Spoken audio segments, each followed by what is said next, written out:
Hi, and welcome back to my shop. I'm ready to get started on my next project, and this one is going to be a little bit unique. I had a customer come to me, and she's looking for me to build a display case for an antique Native American necklace. This is a very valuable necklace, and currently she has it sort of locked away, but she wants to be able to display it. So she wants a glass top box with an angled shelf inside so that it can display the necklace and keep it safe. So what I've come up with is this kind of shadow box design. So you can see that the side slopes down. There'll be a shelf inside that matches the slope of the top of the box, and that's what the necklace is going to sit on. I'll line that with felt or velvet. I'm going to build the entire box out of walnut.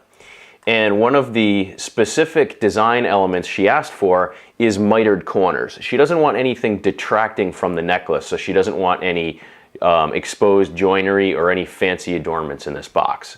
So I'm going to get started by milling my stock, and then I'll show you how I'm going to do the construction.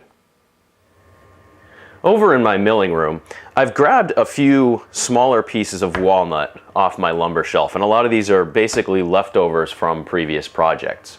I've got one longer piece of flat sawn walnut that I think will probably be great for the main box itself.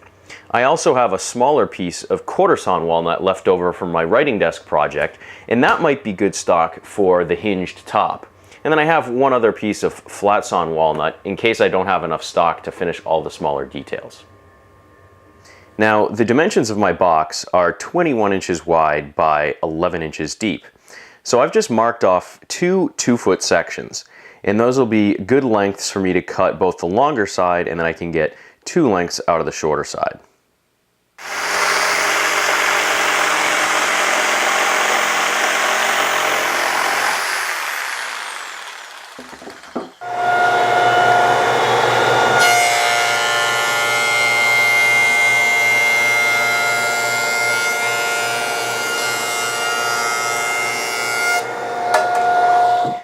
So after jointing one side flat on this stock, I've uncovered that I have quite a bit of sapwood on this piece along this whole edge, and I also have quite a few defects on this piece that I didn't see before.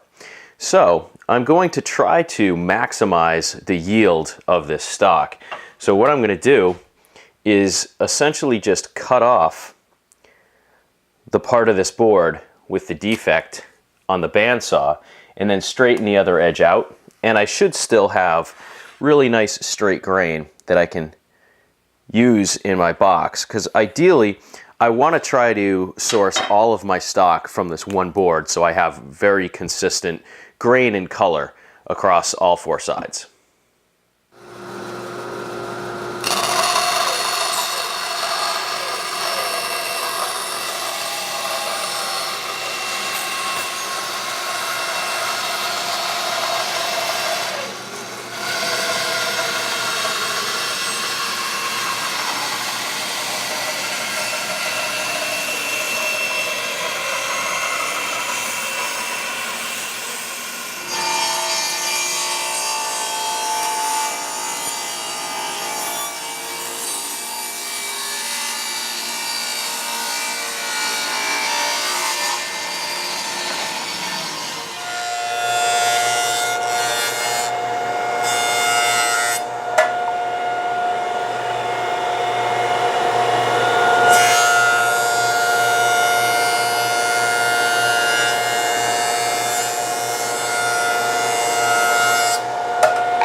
I now have the stock for my sides all milled and thicknessed, and what I did is I also milled up some poplar at the same time and went ahead and cut the miters and then cut the slant on the sides. And when I first did that, I kept the stock wider than my actual plan called for because I wanted to make sure that I had a box that's tall enough. I was starting to get concerned that it was going to be a little bit too short, and there wasn't going to be enough room between that shelf, which is going to have to sit on 1/4-inch cleats at the bottom, and then the top. And what I ended up doing is adding an extra ½ inch to the height all the way around. And that makes me a little bit more comfortable that I'm going to have plenty of room in the inside of this box to display this Native American necklace. So now I'm going with an 1.5 inch wide front and a full 3-inch wide back. The other thing that cutting this model, or the stock for this model, does for me is that it shows me exactly what my final pieces need to look like, and that's going to help me lay out my components on my stock. Now, the most important pieces in the entire case are the sides, and they are a little bit complicated as well. There is a slope here, a flat spot on the top, and then I also have to have the miters on the sides. So I'm going to cut these first because the ultimate dimension here and here is going to dictate exactly how I cut the back and the front. I know I want an 1.5 inch and a 3-inch dimension here, but it'll be a lot easier for me to fine-tune the front and the back than it will be to fine-tune the sides. So I'm going to start here. And I also can use these to start laying out my stock. Now, because I have that slant, I want to find areas in the stock where I can take advantage of that. So for example, this piece right here, I have grain that's kind of running this way here. So I can align that with that slant, and that will make sure that the grain looks nice and doesn't contrast with that slant. And then this side, I'm going to try to find similar situation like that. And I do have the ability here where I can turn things a little bit left and right if I need to, because I can clean that up with the bandsaw. So I'm going to do that with all my components, lay them out, and then I'll start actually cutting them. Now that I have my blanks ready, I'm laying out the final location for where I want to source these parts from, and I wanted to make sure I was picking the right side. I'm using the slightly more figured side as the outside for both components. So that will help me determine where I need my miters to go. If you can see from my piece from the model, these are all mitered edges. So what I'm going to do is kind of find the best area here where I want to source this from, and I'm going to use that bottom to line up, and then again the width is right, so my top piece lines up here.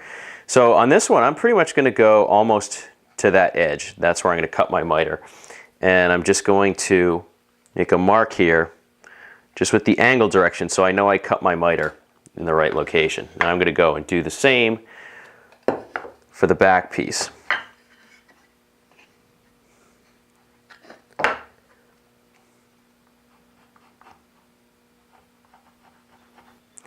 So over at my miter saw now, I'm going to switch it over to 45. Now I've already run a bunch of test cuts so that I know that this is dead on accurate at 45 degrees.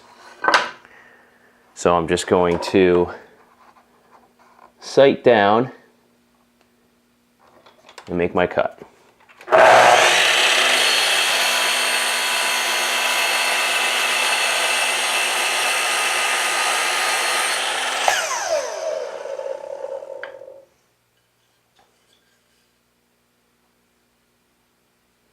I've gone ahead and cut both the miters for my first piece, and the key is ensuring that both these pieces are exactly the same length. So I'm going to line up tip to tip here, and I'm going to use my first piece to help me sight my second piece.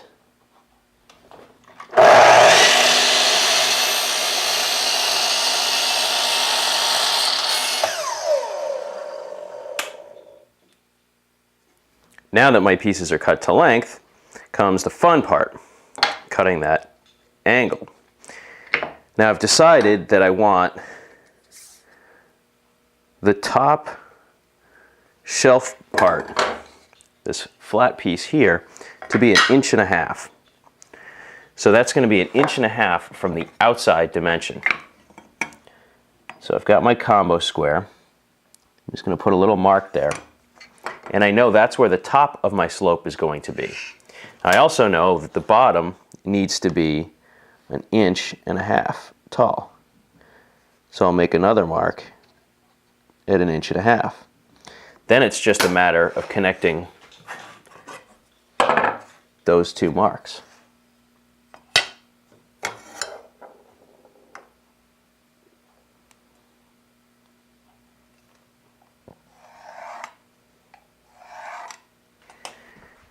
The way I'm going to end up cutting this slope is that I'm going to do it on the bandsaw, and then I'm going to clean it up on the jointer. So you might ask, well, how are you going to get the angle just right by doing it on the bandsaw? Well, the reality is the angle doesn't need to be, 15 degrees versus 15.5 degrees. The key is that the angle is exactly the same for both pieces. So the way I'm going to accomplish this is that I'm going to make sure they're even on the back, and I'm actually just going to tape them together. That way, whatever angle I cut is going to be identical from one to the other.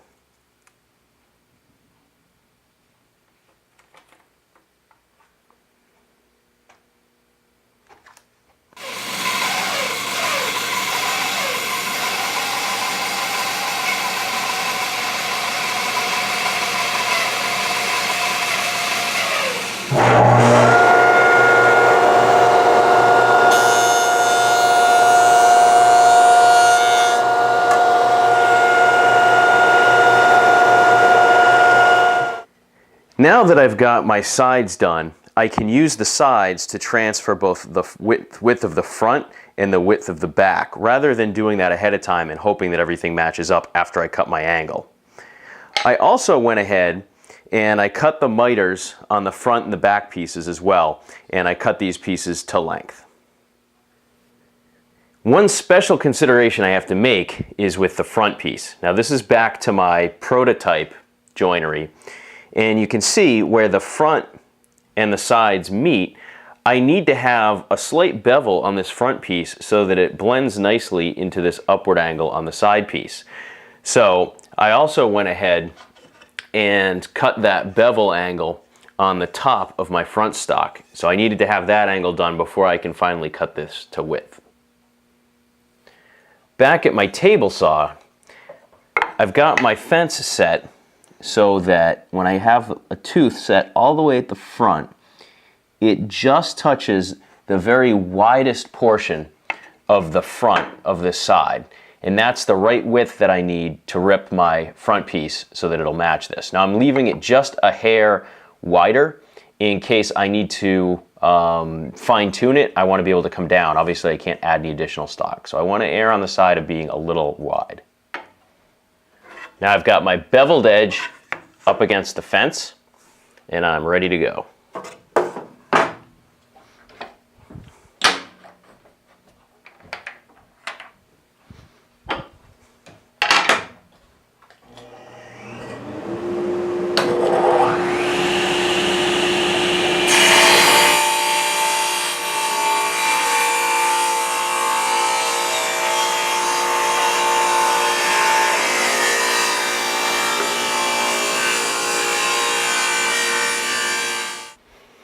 Now I'm just going to test my fit. And just as I had planned, that front piece is just a tiny bit proud. So I'm just going to take a tiny bit shaving more until I get those perfectly leveled up. But that pretty much does it for cutting of the joinery. And I've just gone ahead and put a little piece of masking tape in each corner so that I can sort of dry assemble the miters and make sure that everything fits nicely. All the miters have nice seams, and the fronts and the backs meet up nicely with the sides, so I got the width right. So in the next episode, I'm going to try to figure out how I want to reinforce these miters because a miter joint on its own isn't particularly strong, so I need something else to bolster them.